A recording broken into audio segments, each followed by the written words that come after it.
speaking to you tonight, I am thinking of you as a visible token of encouragement to the whole country. You are evidence that we are seeking to get away just as fast as we possibly can from the dole, to get away from free lodging houses, to get away from soup kitchens, because the government is paying you wages and maintaining you to do actual work which is needed now and for the future, work that will bring a definite financial, practical return to the people of the nation in the future. Through you, the nation will graduate a fine group of strong young men, clean living, trained to self-discipline, and above all, willing and proud to work for the joy of working. That, my friends, must be the new spirit of the American future. And you are the vanguard of that new spirit.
The gentleman from Massachusetts is recognized. Mr. Speaker, I yield myself 2 minutes. The gentleman is recognized for 2 minutes. Mr. Speaker, I want to thank Chairman Lucas and Ranking Member Peterson for all their hard work on this very difficult bill. I admire their tenacity and I admire their passion on issues dealing with agriculture. There are some good things in this bill, to be sure, but there are some things that I simply cannot accept. I think that as we discuss this farm bill that we should remind ourselves of a few simple facts. Facts like this: hunger exists in the United States of America. Not a single congressional district in this country is hunger-free. Our food banks, our food pantries, the people who are on the front lines in the fight against hunger simply cannot do any more. They're stretched to the limit. And one final fact: this bill will make hunger worse in America, not better. We're the richest country in the history of the world, and I think we all should be ashamed of the fact that tens of millions of our fellow citizens are hungry and food insecure.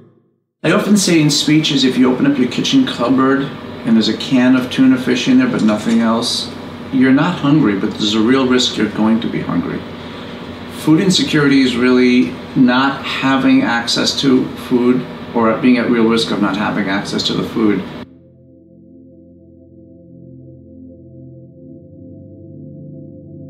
Food insecurity is the broadest definition of not having enough food for yourself or your family, and basically what it indicates is a scale of food deprivation, a scale of food suffering.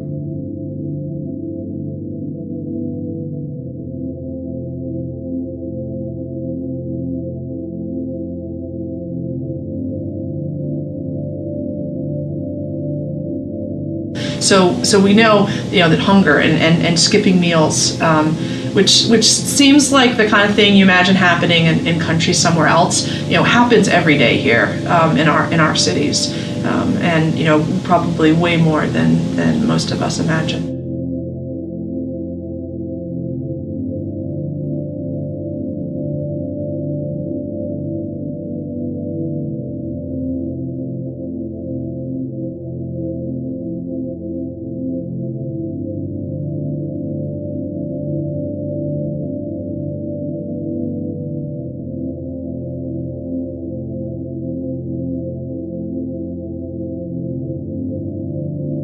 Unfortunately, what we've seen is that band of food insecure individuals and families has increased significantly.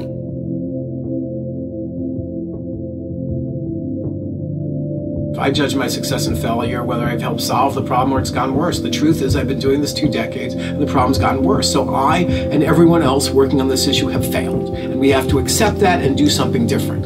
Statistically speaking, it's 1 out of 6. It's 1 out of 4 children under the age of 6 is living in a food insecure family. Unless you're Hispanic or Black, then it's 1 out of every 3.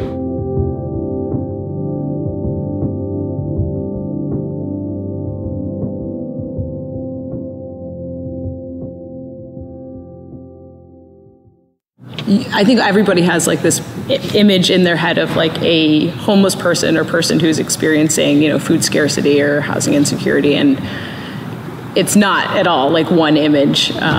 We get people who, come in suits, ties, like really nice shoes, and they're recently homeless. So they've recently entered a shelter, and this was obviously not the way anybody thought their life would be. Well, I don't feel that I'm entitled to anything more than anybody else, but a little help like this, and I use the word little, it's more than little really.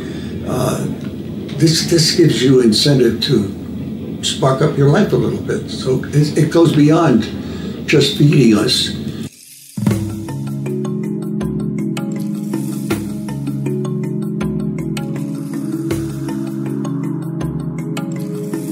This particular letter got to me. This woman had written saying she was having difficulty feeding her family, her husband was sick, she had a child, whatever the details were. And it turned out she was active duty U.S. Navy. This is not an unemployed person. This person's working for the military and she can't feed her family adequately. It's not the other side of the railroad tracks, it's us.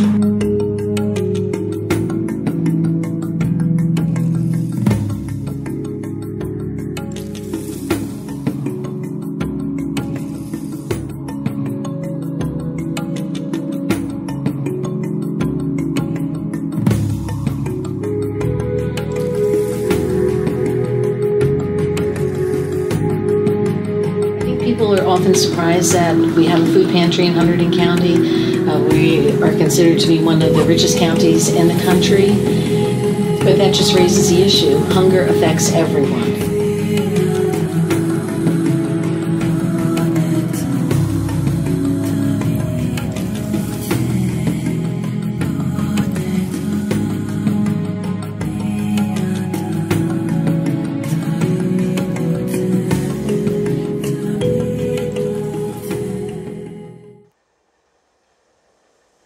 Something that really struck me in doing research around food insecurity is that 3/4 of the people in this country who are hungry are in households with a worker in them. 60% are in households with a full-time worker, right? So this idea that hunger or malnutrition in the U.S.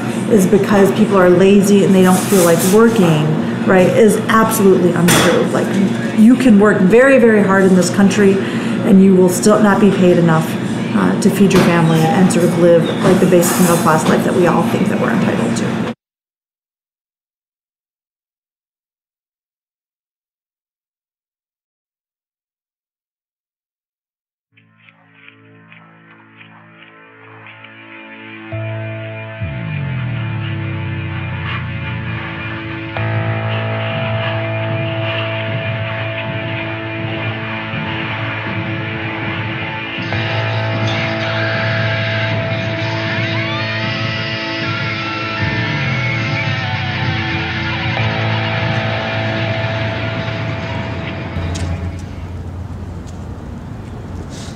The root cause of hunger is obviously poverty, and so there's a lot of people out there focusing on that, and I think that is certainly the wise way to go. And the reason we have hunger isn't about lack of food, it's lack of money to buy food. Poverty has an impact on lots of facets of people's lives. Mentioned school, housing stability, those are huge, and those are often, the housing stability is often the priority, and then what does that mean for food?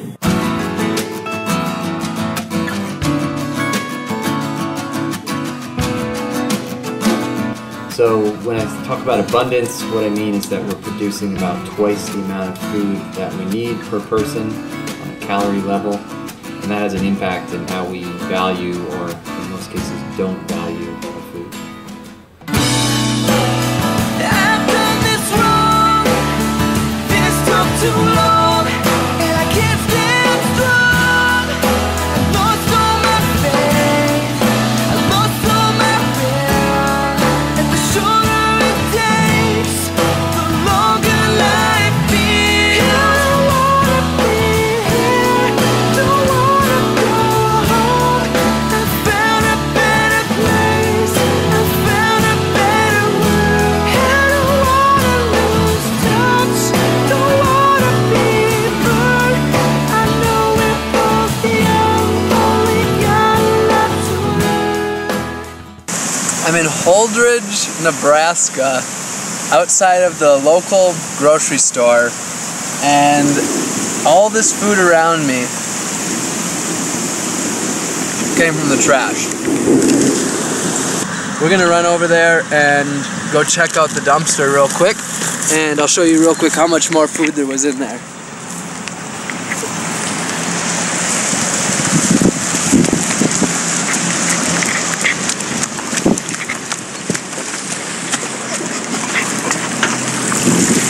So,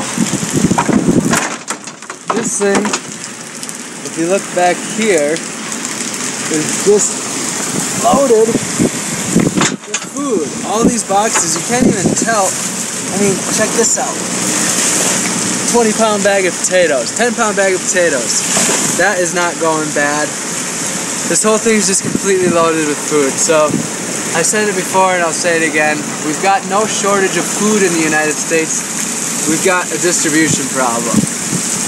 And I listened to the gentleman from Massachusetts, and he said that these kids can't, if you're hungry in school, you can't focus.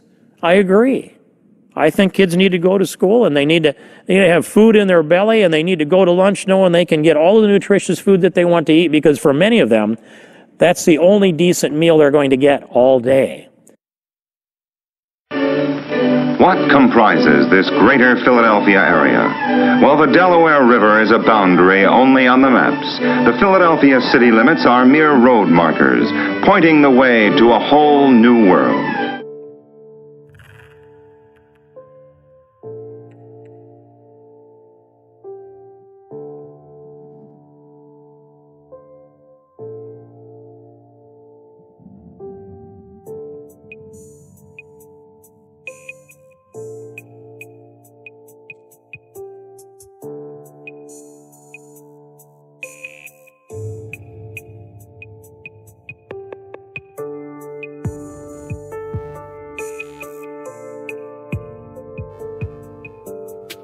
Unfortunately, healthy food is very expensive, and come to find out that everything that's no good for you is very cheap.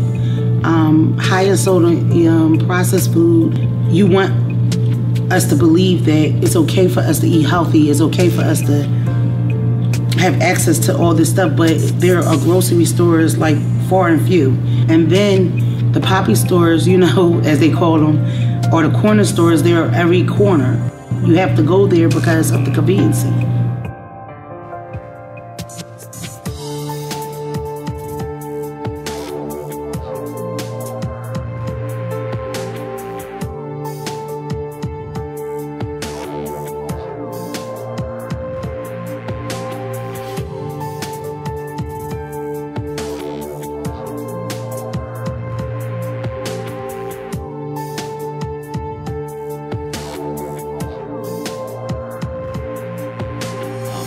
see it in DC, it is incredibly painfully obvious how the city is really divided into two. East of the river, Anacostia, Ward 7 and 8, the most economically marginalized areas of our city, have 3 full-service grocery stores. Northwest DC, one of the quadrants where most of the business in the city is focused and the upper middle class residents have almost 100 full-service grocery stores. A smaller geographical area, about the same in population, but you can see the incredible disparity. The cost of the diabetes, obesity, and cardiovascular disease, these are from the major organizations that work in that realm, is $1.033 trillion a year. That's a big number. And these are all diet-related illnesses. I have never heard anybody say, you know what would be really awesome? Diabetes. Like, that doesn't happen. But for people who don't have the access to the healthy food, there are much greater assurance that they're going to end up suffering from some of those diseases. For the longest time, people said, well, people in those neighborhoods, they won't eat fresh food. They don't want fresh food. And most of us said, I guess that's probably right. So why bother to try? Yet there were study after study done, commission panels after panels that convened and said, we have a problem. There's food deserts that exist in all of our urban areas in this country. And one thing we could do maybe to help alleviate some of this pressure would be to get fresh fruits and vegetables in corner stores. But unfortunately, that's where the discussion stopped. So we've created this mechanism, this infrastructure that we provide refrigeration, shelving, education, inventory management for these stores, and provide them with subsidized products so they can build a market at no financial risk to the retailers. And what we've seen in the 2+ years that we've been doing this is that almost every single month, in every single store, the sales of this product are increasing. So clearly, everyone understands the health value of eating fresh, healthy food. And if there is access available, people will take advantage of that. Most of the families that I've met, like, they care about their families. They love them. They want them to be healthy. They want to be healthy for themselves as well. And the structure and shape of their lives makes that an incredibly difficult proposition when it comes to their diet. One of the very odd and almost counterintuitive realities that we have in our country today is that we have people who are hungry and the same people are obese. And suffering from significant diet-related diseases, whether that's heart disease, diabetes, or a whole host of other diseases that could almost be eliminated through better diet. The problem is that unlimited food dollars, people are looking to pack calories in essence, and unfortunately, the biggest bang for the buck in terms of what people can buy in high-calorie food is often empty calories, and it's food that's poisoning our bodies and ultimately killing us and creating these incredibly disparate health outcomes. So we're bankrupting ourselves as a country by not providing access to healthy food for everyone. It's one thing for like a single mom with 2 kids to be like, oh, I should eat healthier, when everything at the supermarket that's easy and cheap is crap. You just tend to eat more crap. Like, that's just true. And especially if you're at the point where you're getting food from food pantries and things like that, right? Those are places that are specializing in food that is shelf stable and will not go bad. And so you're really seeing people's diets skew towards, highly processed, very sugary, very starchy diets, and that's just not healthy for them.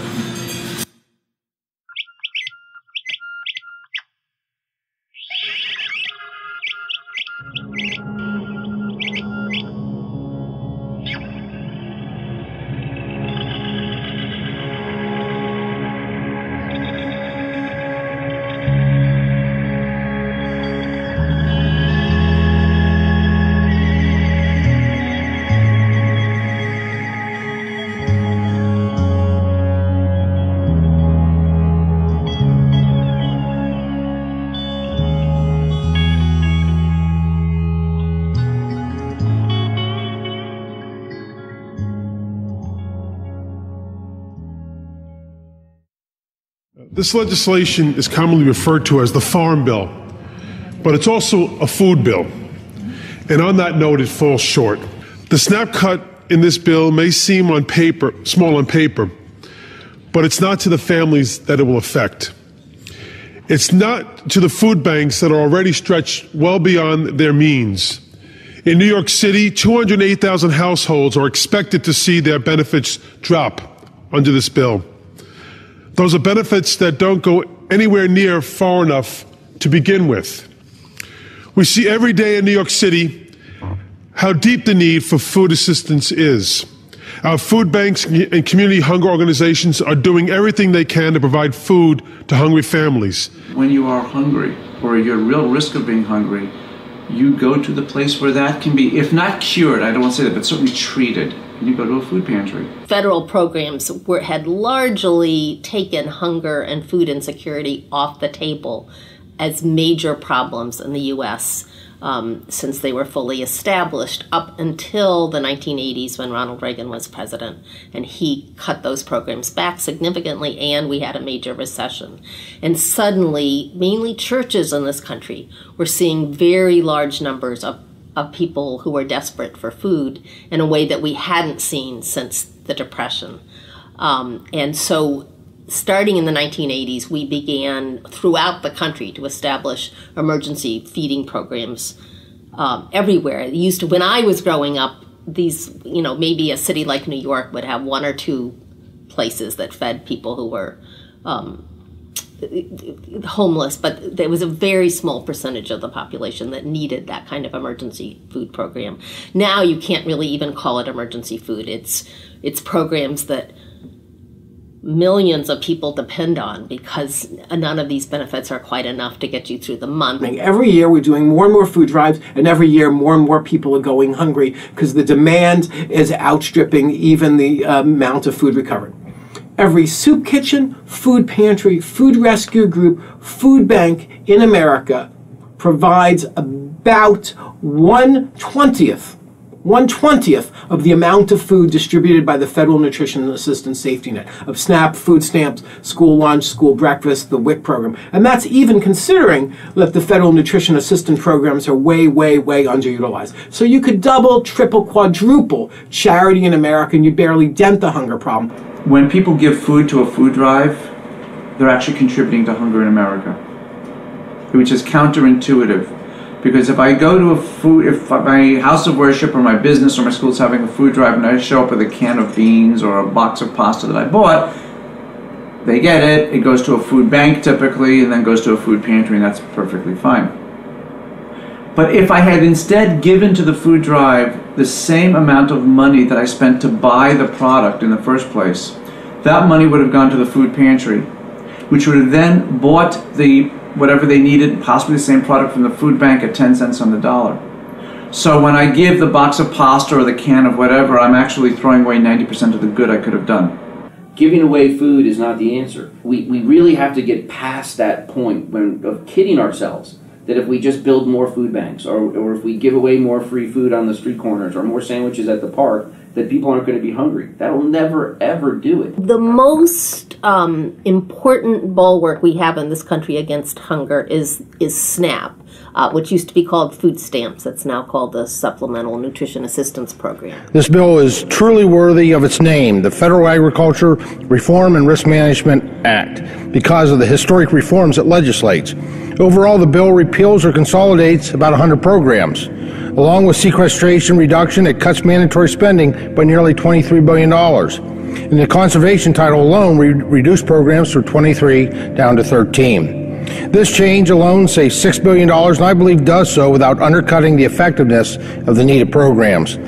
We reform food stamps, and we do so through thoughtful, targeted changes, ensuring that those who truly need the assistance will receive it. Congress has cut SNAP and other nutrition and food feeding programs over the last few years, and I think they're still going after it.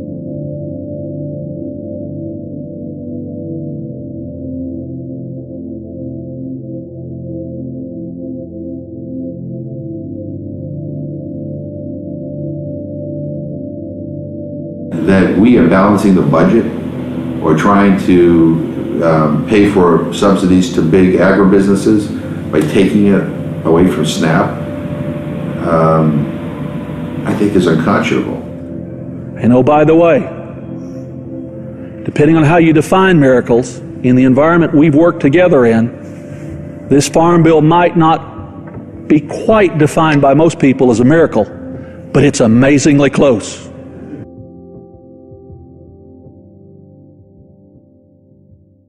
Hunger is a symptom of poverty. There's no question about it. And we will never, ever be able to deal with hunger honestly until we recognize that it's really a basic economic inequality that we have to solve before that we're going to get to a hunger issue. Almost ended hunger entirely in the 1970s because we had higher wages and because we had a more robust social safety net. Scandinavia has virtually eliminated hunger in their societies, even though they had vast hunger problems 100 years ago. They did it by ensuring that their economy created jobs, ensured that the jobs paid a living wage, and ensured that for whom jobs weren't enough, or for children or seniors or people with disabilities, there was a robust safety net. We could implement these policies in America tomorrow if there was the political will to do it, and we could end hunger entirely. It's going to take more investment, more social and political will to eliminate hunger. When you're talking about making big changes that require political will and public support, right, you can't treat it as if it's like this artisanal, like niche market thing, right? It's got to be something broader and bigger. Because if you're able to build political support on something, it doesn't just mean like there's some political backing. It's going to mean, right, that there's broad support. In too many instances, you get people in positions of power who haven't even thought about it. And so we need to build a movement in this country and demand that our government respond to this challenge. Like I said before, this is all solvable. We need to build a grassroots movement from the bottom up, including and prominently featuring low-income Americans speaking out on their own behalf to make it unacceptable to have politicians who keep voting to increase this problem. If we want to make that kind of broad change in the American food system, right, we have to figure out a way to do it that can build a broad political base, as opposed to thinking that's just going to be the people with a lot of money who are going to lead us forward. A lot of times you can't relate until you walked in somebody's shoes. You have no clue of the struggle, the hardship, and you cannot have somebody that ate off a silver platter all their lives, have them understand the real struggle of what hunger really is. In the past year, I have traveled not only across our own land, but to other lands, to the north and the south, and across the seas. And I have found, as I am sure you have in your travels, that people everywhere, in spite of occasional disappointments, look to us, not to our wealth or power, but to the splendor of our ideals. For our nation is commissioned by history to be either an observer of freedom's failure or the cause of its success. Our overriding obligation in the months ahead is to fulfill the world's hopes by fulfilling our own faith. That task must begin at home. For if we cannot fulfill our own ideals here, we cannot expect others to accept them. And when the youngest child alive today has grown to the cares of manhood, our position in the world will be determined, first of all, by what provisions we make today for his education, his health, his opportunities for a good home and a good job and a good life.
come near. I just gotta be fair, but